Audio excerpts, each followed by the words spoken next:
Hey friends, if you wish to fix video memory management internal blue screen error on your Windows computer, then please watch this video. Now there could be two culprits behind this issue. The first one would be the graphics card drivers and the second one would be the RAM of the computer.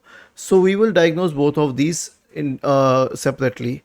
The first one would be with the graphics card driver. So search for device manager in the Windows search bar and open device manager.